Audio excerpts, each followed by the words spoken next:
that it must be the policy of the United States to support free peoples who are resisting attempted subjugation. If we falter in our leadership, we may endanger the peace of the world, and we shall surely endanger the welfare of this nation.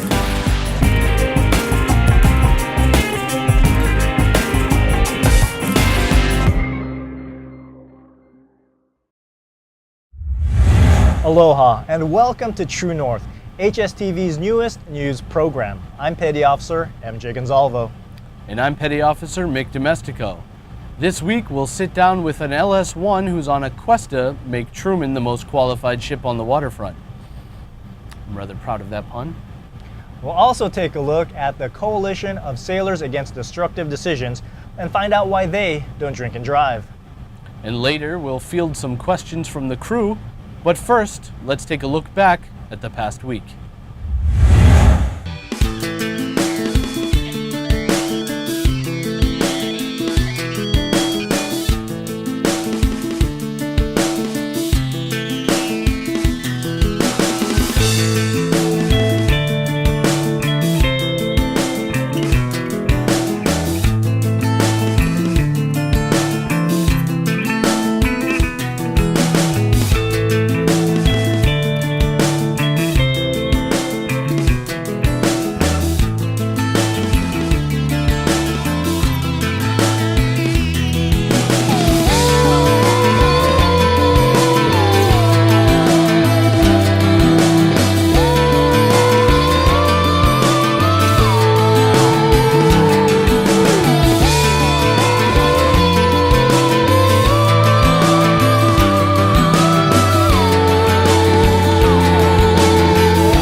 Now I believe that video qualifies as tremendous.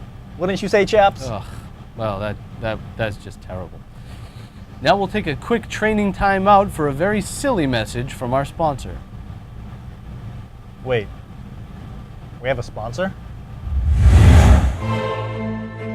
What is cremise?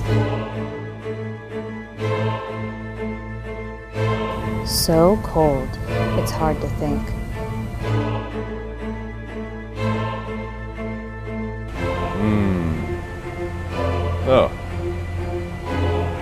Hope it tastes better than it looks. Cremise. I think it's pronounced cream ice. No, it's definitely cremise. How can you hear what I'm thinking? Cremise. Like a slushie, only fancier. Cremise. Now available at the Buck Stop.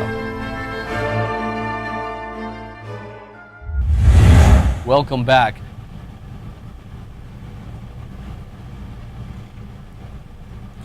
Well, we've just received a very threatening letter from our sponsor, who would like us to inform you that although it's June, jackets and hoodies are on sale now in the ship's store.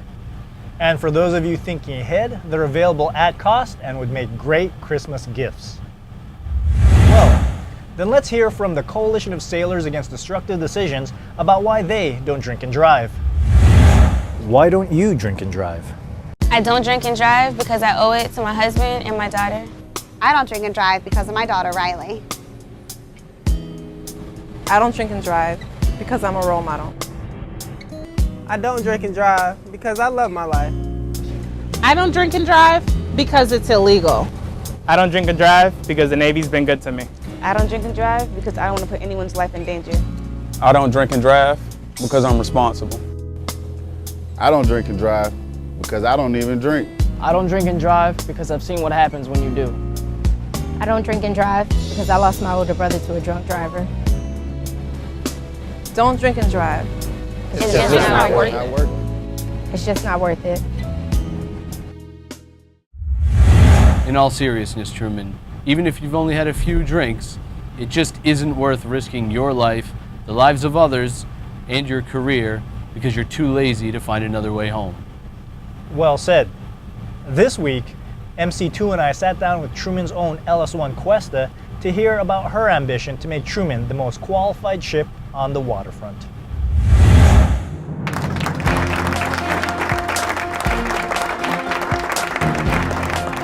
Hello and welcome to Furrowed Brows.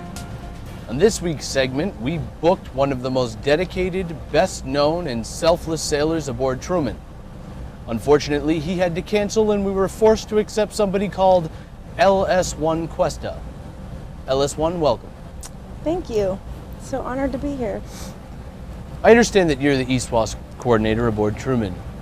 Can you tell us a little bit about what that job, that title entails?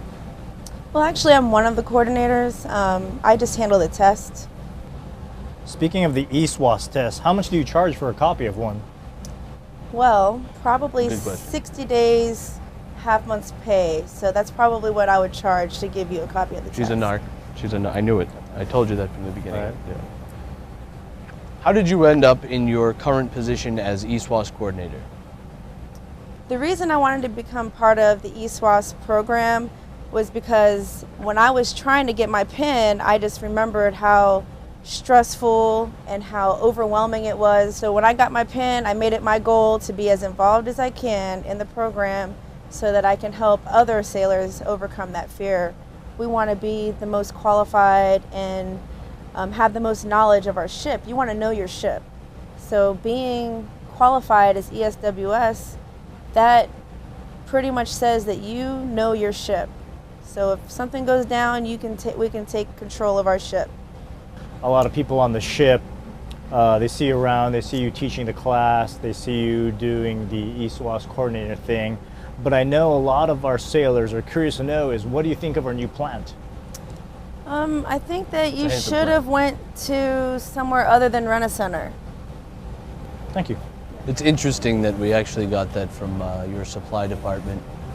And for what it's worth, I think it's a very attractive plant. You'd mentioned you're into fitness. We know you teach a fitness class. Could you give us a little bit about that? I teach Zumba. Zumba is international dance, international music fused with fitness. It's a lot of fun. Have you ever tried Zumba before? I have not.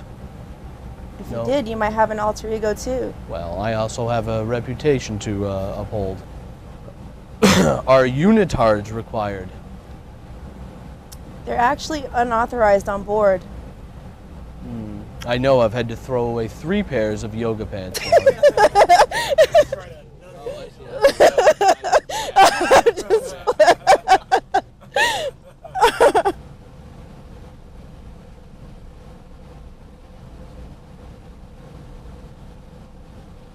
Why don't you tell us the reason why you joined the Navy? All right, I joined the Navy when I was 23. I was a bartender, wanted to get out of Pensacola. I actually grew up overseas. I don't think I've mentioned that. So I didn't just live in Pensacola. I grew up on Hawaii and Guam, and then we ended up in Pensacola and joined the Navy. I was an AK, aviation storekeeper.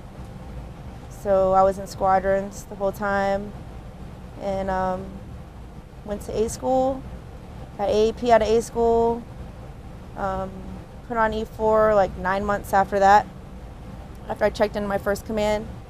And then that made me eligible for the next E5 exam. So basically I went E1 to E5 in a year and 10 months. So then they merged us to SKs, so AKs and SKs merged. And then later on PCs joined us. I love my job.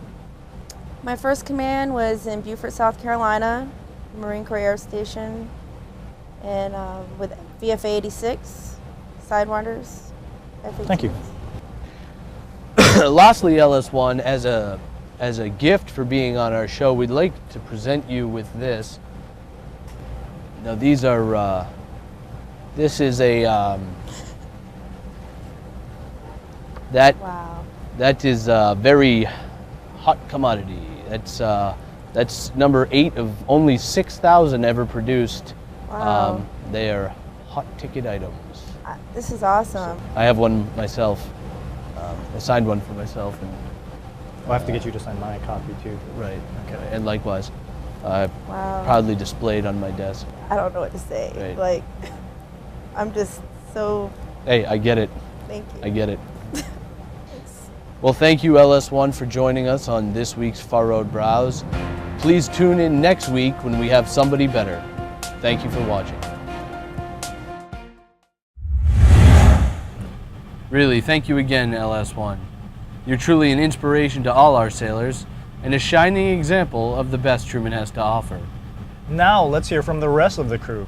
We go to the rear end of the ship, where MC3 Scott Stamps is standing by to answer your questions in a segment we like to call Fan Mail from the Fantail. Our first letter is from YN3 Jones. Let's see what YN3 has to say.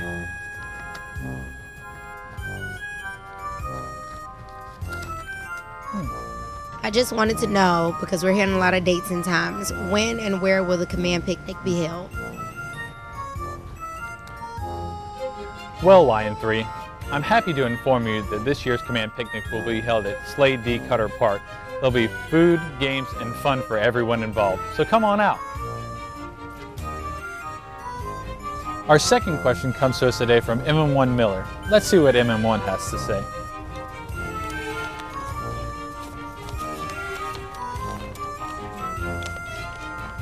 Hey TruNorth, this is MM1 Miller. Cleaning station has been a bit boring lately. What can we do to spice it up?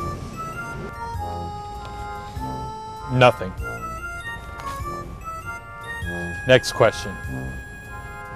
And last but not least, we have GM2 Smith. Let's see what GM2 has to say.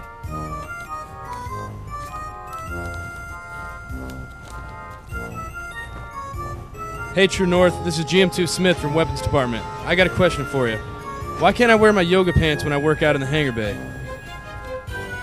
Well, GM2, I'm happy to inform you that you can in fact wear your yoga pants in the hangar bay, as long as they're worn in tandem with either shorts or pants. That way you can exercise comfortably and be within Truman standards. Well, that's all for this week. See you next week, Truman, with more fan mail from the Fantail. Who is that guy again? That would be MC3 Scott. It doesn't matter. Well, with that being said, let's head to the deck plates where MC4 Dion. MC4. I don't know who you think you're kidding. I know it's Seaman Dawson again, but this time I'm serious. All right, this is Seaman Dawson down here on the mess decks with Senior Chief Williams. How are you doing today? I'm blessed and highly favored, and yourself? Oh, I can't complain. So with deployment coming up, everybody's going on palm leave. So I'm just wondering, what are you doing on palm leave? For palm leave, I'm going to tap class, and then I'm going to spend time with my grandbaby. Now, I got to go to Florida. I haven't been to Florida in 2 years. I want to go lay on the beach, relax. We're about to go to the deployment, make some money. So that's what I want to do. Go see my grandfather, about 80 years old. What you got planned? I am going home back to Texas to see my family, and I'm getting married. Oh, wow, congratulations, man. Congratulations. What day you getting married? We have no clue yet. All right, this is Seaman Dawson here with Master Chief. Hass. All right, how you doing? How you doing today? Doing good. How you doing? I'm all right. So my question is with deployment coming up, what are you doing for palm leave? Well, for Palm, my family is actually in the process of moving up to a house that we just got in Virginia Beach. My wife is actually on the road right now to move into that house. So Palm, I imagine I'm going to be working on a lot of honeydews. Man, what are you going to do for palm leave, man? You know, I'm actually taking palm. I took about 2 weeks last month, so I'm paying for it now. Oh man, what is one thing you plan on doing? He's not a fast thinker. If it was Liberty dependent, he maybe would. Let's try this again. One thing I'm gonna do before I go on prom, while I'm on prom, is visit my children and just relax. Okay, how many kids do you have? I have 2 children, 2 beautiful girls, Amari and Adriana. Okay, how old are they? 2 and 3. Do they have a criminal record? You know, we got palm leave coming up, so what do you got planned? Go down to Miami Beach. You go to Miami Beach, soak up some sun. Yeah, man. Okay, what you gonna do while you down there? Like catch a tan. Catch a tan? You look pretty tanned already. So ladies, are you all prepared for deployment? I am most definitely prepared. Yes, I've been prepared since February. somebody's a little over-prepared here, but we're not going to talk about that. A long time ago. So. I did not approve of this. I'm ready to go whenever I'm told to. Well, that's all the news we have for this week. Be sure to check out the Give 'em Hell Herald for more news from around the ship. Aloha and rock on, Team Truman. And remember, if it isn't true, it isn't news. Until next time, Truman. Oh. Huh. He gets citrus fruit and I get a high five. Until next time, Team Truman. Why that? Well, GM2, I'm happy to inform you that, my God, you can in fact wear your oh God, it's not gonna happen. I mean, today we have a few letters from a few of Truman. I'll be, God, why do I keep, it's just so ingrained. Like, where did the name come from? Now, I believe what you're referring to is actually a Pegasus. No. See, what you don't know is that unicorns have wings. Yeah, that would be a Pegasus. Yeah, go Truman. I'll miss you guys. He's gonna miss us. We won't miss him. All right, this is a good show tonight. I love you. Good? Yeah, I'm good. You sure? I'm positive. I don't got nothing else to say. What's your favorite number? My favorite number? 15. Why would I care what your favorite number is? Are you familiar with the Give 'em Hell Herald? I am, actually. It's a fine publication. It is. I think everybody reads it. Everybody reads it and enjoys it.